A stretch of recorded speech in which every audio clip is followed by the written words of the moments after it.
दोस्तों एक WWE star वो होता है जो पहली बार जब रेसलिंग के रिंग में कदम रखता है और उसके कदम रखते साथ ही वो क्राउड की नज़रों में ऐसा छा जाता है कि व्यूअर्स उसे देखते साथ ही एक्सेप्ट कर ले और उसका इम्पैक्ट इतना पावरफुल होता है कि आने वाले कई सालों तक उसे याद किया जाए।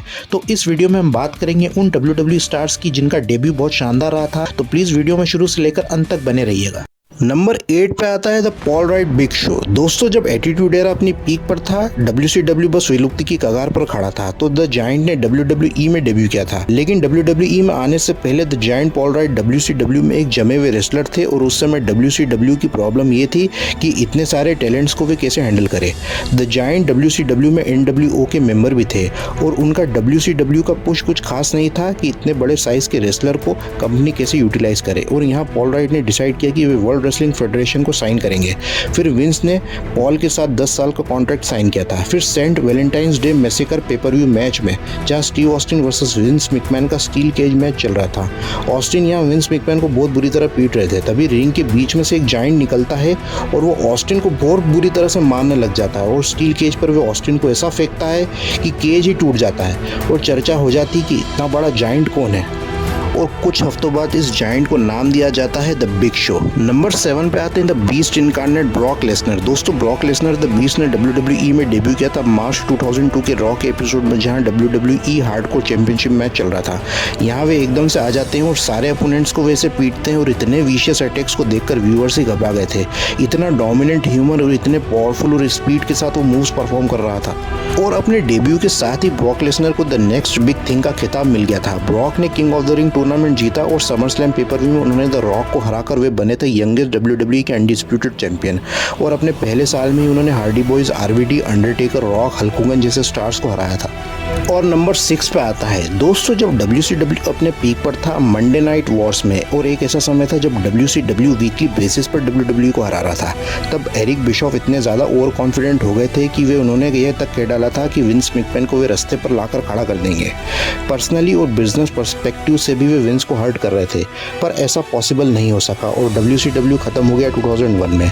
फिर जुलाई 15 2002 के रॉ के एपिसोड में एक शॉक व्यूअर्स को देखने को मिलता है और यहाँ विंस एरिक बिशॉफ को WWE में लेकर आ गए थे, जो एक समय विंस और WWE को खत्म करने की कगार पर लाने के लिए पूरी जान लगा रहा था। अब वो WWE के लिए काम करेगा। फिर विंस ने भी बिशॉफ को पूरा मौका दिया था अपने प्योर इंटेंशंस को रिवील करने के लिए। रिंग में बिशॉफ ने एक प्रोमो कट भी किया था और मंडे नाइट वॉर्स के बारे में उन्होंने बताया था कि उन्होंने विंस को कितना परेशान किया था और वे फिर रॉ ब्रांड के जनरल मैनेजर बने थे। और नंबर 5 पे आता है, इस WWE पर्सनालिटी को किसी इंट्रोडक्शन की जरूरत नहीं है, one of the all time greatest, the legendary Undertaker. Undertaker ने WWE में 1990 सर्वाइवर सीरीज में डेब्यू किया था। अंडरटेकर की एंट्री और उनके इनिशियल ईयर पर हमारे चैनल पर एक वीडियो बना हुआ है, आप चेक कर सकते हैं। और आने वाले कई सालों तक अंडरटेकर WWE में बने रहे थे और अभी तक वे सारे एराज में उन्होंने रेसल किया है। अंडरटेकर का डेब्यू भी WWE के one of the greatest debuts में से एक रहा है। और नंबर 4 पे आता है सर्वाइवर सीरीज 2012 के एक WWE championship triple threat match में अचानक से स्वाट सूट पहने 3 व्यक्ति मैच में इंटरफेयर करते हैं। कॉम्पिटिटर्स थे जॉन सीना, रायबैक और CM पंक।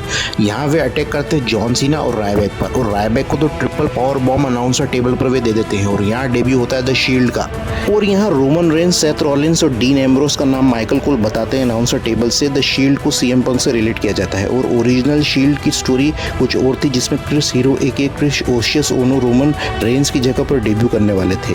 द शील्ड में पहले बिग शो, डेनियल ब्रायन और खुद CM पंक होने वाले थे।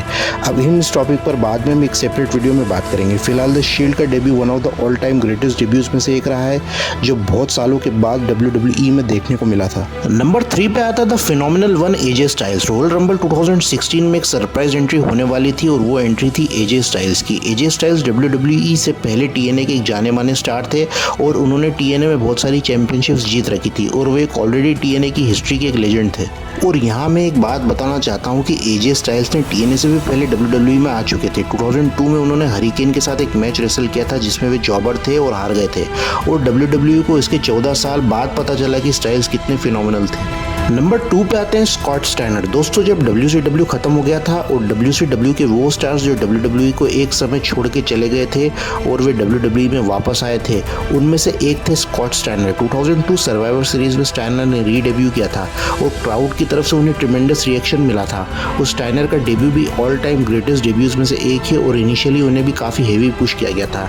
हालांकि इस सक्सेस को अपने करियर में शिफ्ट नहीं कर पाए थे और 2004 तक वे ही WWE में रहे थे। और नंबर 1 पे आता है द बिग रेड मॉन्स्टर केन। दोस्तों एटीट्यूड एरा के स्टार्टिंग मंथ्स में ही अंडरटेकर के छोटे भाई के बारे में चर्चा होने लगी थी कि वो आने वाला है अंडरटेकर से बदला लेने के लिए। बैड ब्लड 1997 के हेल इन अ सेल मैच में जो हो रहा था शॉन माइकल्स वर्सेस अंडरटेकर के बीच, मैच के क्लोजिंग मोमेंट्स में केन की एक आइकॉनिक एंट्री होती है। द बिग रेड मशीन ने अपना आइकॉनिक डेब्यू किया था, जिसने सेल के डोर को तोड़कर रिंग में एंटर किया था और टेकर को टूबस्टोन दिया था और अपने शुरुआती ईयर में पूरे WWF को डोमिनेट किया था। यहाँ केन के पहले साल का वीडियो हमारे चैनल पर अवेलेबल है, उसे आप देख सकते हैं।